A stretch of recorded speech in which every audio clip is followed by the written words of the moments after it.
ನಾನಿವಾಗ ಜೇನಕಲ್ ಸಿದ್ದೇಶ್ವರ ಪುಣ್ಯಕ್ಷೇತ್ರಕ್ಕೆ ಹೋಗ್ತಿದ್ದೀನಿ. ಇದೇ ನೋಡಿ ಜೇನಕಲ್ ಕ್ಷೇತ್ರದ ಆರ್ಚ್ ಇದು. ಇದೆಲ್ಲಪ್ಪ ಬರುತ್ತೆ ಅಂದರೆ ಅರಸೀಕೆರೆಯಿಂದ ಹಾಸನ್ಗೆ ಹೋಗೋ ರೋಡ್ನಲ್ಲಿ ಅರಸೀಕೆರೆ ಆದಮೇಲೆ 1-2 ಕಿಲೋಮೀಟ್ರು ಡಿಸ್ಟೆನ್ಸ್ ಆದಮೇಲೆ ಈ ಆರ್ಚ್ ಸಿಗುತ್ತೆ. ಅಲ್ಲಿ ನೋಡಿ, ಅಲ್ಲಿ ಕಾಣ್ತಿದೆಯಲ್ಲ, ಅದೇನೇ ಜೇನಕಲ್ ಸಿದ್ದೇಶ್ವರ ಕ್ಷೇತ್ರ.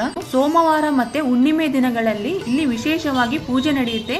ಸೋಮವಾರದ ದಿನ ಸಾವಿರಾರು ಜನ ಭಕ್ತರು ಇಲ್ಲಿ ಸೇರ್ತಾರೆ. ಹಾಗೇನೆ ಹುಣ್ಣಿಮೆ ದಿನಗಳಲ್ಲಿ ಲಕ್ಷಾಂತರ ಜನ ಭಕ್ತರು ಸೇರ್ತಾರೆ ಇಲ್ಲಿ. ಇದೇ ನೋಡಿ ಜೇನಕಲ್ ಸಿದ್ದೇಶ್ವರರು ತಮ್ಮ 2 ಪಾದಗಳನ್ನಿಟ್ಬಿಟ್ಟು ನೆಲೆಸಿರೋ ಅಂತ ಜಾಗ ಇದು. ಇಲ್ಲಿ ದೊಡ್ಡದಾಗಿ ದೇವಸ್ಥಾನ ಅಂತ ಏನು ಮಾಡಿಲ್ಲ. ಮಳೆ ಮತ್ತೆ ಬಿಸಿಲಿಂದ ಪಾದಗಳು ನೆನೆದೇ ಇರೋ ರೀತಿ ಒಂದು ಮಂಟಪ ತರ ಕಟ್ಸಿದಾರಷ್ಟೇ.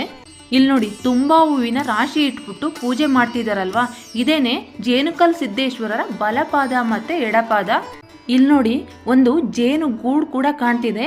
ಈ ಬೆಟ್ಟಕ್ಕೆ ಬಂದ್ರೆ ನೀವು 1 ಇಲ್ಲ 2 ಆದ್ರೂ ಜೇನುಗೂಡುಗಳನ್ನ ನೋಡ್ತೀರಾ. ಜೇನುಕಲ್ ಬೆಟ್ಟದಲ್ಲಿ ಸುಮಾರು 200ಕ್ಕೂ ಹೆಚ್ಚು ಜೇನುಗೂಡುಗಳಿದಾವಂತೆ. ಪ್ರಸಾದ ಎಷ್ಟೊತ್ತಿಂದ ಎಷ್ಟೊತ್ತವರೆಗೂ ಕೊಡ್ತೀರಾ? ಯಾವ್ಯಾವ ದಿನಗಳಲ್ಲಿ ಕೊಡ್ತೀರಾ? ಎಷ್ಟೊತ್ತಿಂದ ಎಷ್ಟೊತ್ತವರೆಗೂ? ಎಷ್ಟು ಜನ ಸೇರ್ತಾರೆ ಡೈಲಿ?